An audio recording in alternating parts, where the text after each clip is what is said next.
Bon, nous, on a pensé que ça ne doit pas se passer de cette manière. Déjà, nous interpellons ici le gouvernement pour qu'il prenne ses responsabilités. Si ces Camerounais qui sont là-bas, il leur arrive quelque chose, le moindre malheur, eh bien, ils vont devoir payer. Parce qu'on ne continuera plus à laisser que les Camerounais meurent par l'irresponsabilité, par l'inconscience des gens qui sont là, que personne n'a forcé à diriger le Cameroun. Les gars, si vous êtes fatigués, vous allez rester. Il y a d'autres personnes qui sont volontaires, qui veulent faire des choses. Mais vous ne pouvez pas vous accrocher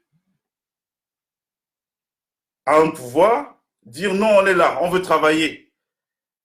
Et quand vous avez la possibilité de faire votre travail, vous ne le faites pas.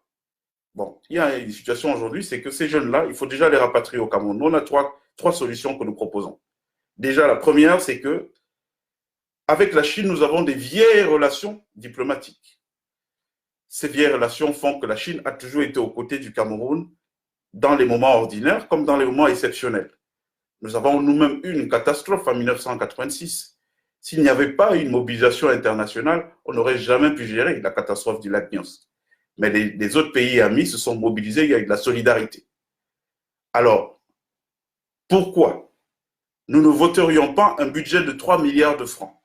3 milliards qui vont servir, à financer la solidarité vis-à-vis de la Chine, qui a toujours été aux côtés du Cameroun quand il y a des difficultés. La Guinée équatoriale l'a fait. Donc ne venez pas nous dire ici, je vous connais, vous les Camerounais, vous allez nous dire que oui, il raconte sa vie et tout. La Guinée équatoriale a envoyé beaucoup de millions à la Chine en guise de contribution à la difficulté que la Chine a aujourd'hui. Considérant qu'il pleut sur tous les toits, ça peut se produire aussi demain en Guinée ou demain au Cameroun. Donc 3 milliards dans lesquels nous allons affecter 1 milliard en guise de contribution à la situation que les Chinois vivent aujourd'hui. Et les 2 autres milliards pour organiser un charter, avion médicalisé. On met les 300 Camerounais qui y sont, tous nos 300 là, ils doivent être dans l'avion, on les ramène à Yaoundé.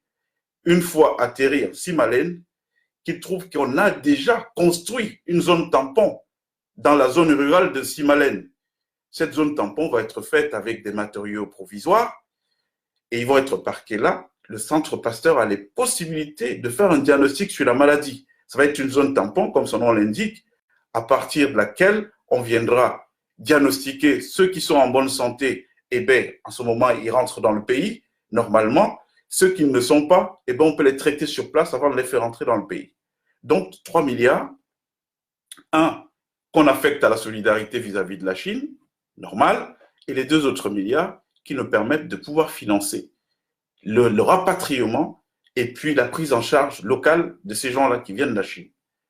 Maintenant, il se peut qu'on n'ait pas les moyens, comme au niveau local, de contenir une crise comme celle-là et les extensions que ça peut créer. En ce moment, on va dire, bon, on va peut-être pas rapatrier ces gens, mais il faut qu'il y ait une présence de notre État à leur côté, là-bas en Chine. Donc, à ce moment, cet argent sert toujours à quelque chose. Si le Sénégal a pu dire, nous donnons 1 000 euros à chacun de nos ressortissants qui est là-bas, le Cameroun doit pouvoir donner au moins 2 000 euros. Quand on voit un tout petit peu, on fait les ratios, les rapports, l'équilibre, on est quand même sur un PIB largement supérieur au Sénégal, on a quand même beaucoup plus de richesses. On ne peut pas continuer à traiter les gens de cette manière. Vous avez vu, quand vous entendez les discours, on essaie de montrer la diaspora du doigt comme étant le principal problème du Cameroun, comme étant ceux qui sont en train de vouloir que le Cameroun soit détruit aujourd'hui. Mais on oublie toujours de dire que ces gens-là, chaque fin du mois, ils prennent une part d'argent qu'ils ont gagné durement pour envoyer au Cameroun. C'est cet argent qui permet de maintenir la stabilité. Parce que quand les gens ont mangé, à ce moment, ils oublient les schémas guerriers. Ils oublient même que, bon, il faut faire partir ceux qui sont là parce qu'ils ne sont pas à la hauteur. Donc, imaginez un instant que ces gens-là, qui sont aujourd'hui en difficulté, qu'ils n'aient pas fait cela, je ne suis pas sûr qu'on continuera à parler de Cameroun. La preuve, on est sur une guerre qui cache une sécession du côté du nord et du sud-ouest du Cameroun. Donc, on multiplie les théâtres d'opération comme ça dans notre pays, il n'y a plus de Cameroun. On ne peut donc pas, quand les gens qui participent à l'essor de notre pays sont en difficulté quelque part à l'étranger, se comporter sans solidarité. Au prétexte, parce que je vais entendre ça, oui, il n'y a pas d'argent, c'est faux. Où est-ce qu'on va prendre les 3 milliards? Je vais vous dire ça tout de suite. On a entendu ici, il y a quelques jours, que oui, sous la gestion du port de Douala, Bolloré payait 2,5 milliards à l'État du Cameroun tous les mois, jusqu'à ce que la gestion soit reprise par le Cameroun. Et là, en un mois, ils ont réalisé un chiffre de 25 milliards, 25 ou 22 milliards, quelque chose comme ça. Ça veut dire 10 fois plus que ce que Bolloré nous payait jusque-là. C'est un argent qui n'était pas planifié dans notre budget. On a quand même plus de 18 ou 19 milliards de plus. Dans ces 19 milliards, pour une situation urgente comme celle-là, on peut pensionner 3 milliards.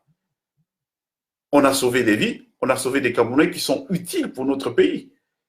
Vous vous rendez compte? On est des millions de gens à vivre à l'étranger. Et ce n'est pas des gens inutiles. On serait inutile que je dirais, bon, écoutez, allez, on peut fermer les yeux dessus, mais c'est des gens qui participent au rayonnement de notre pays.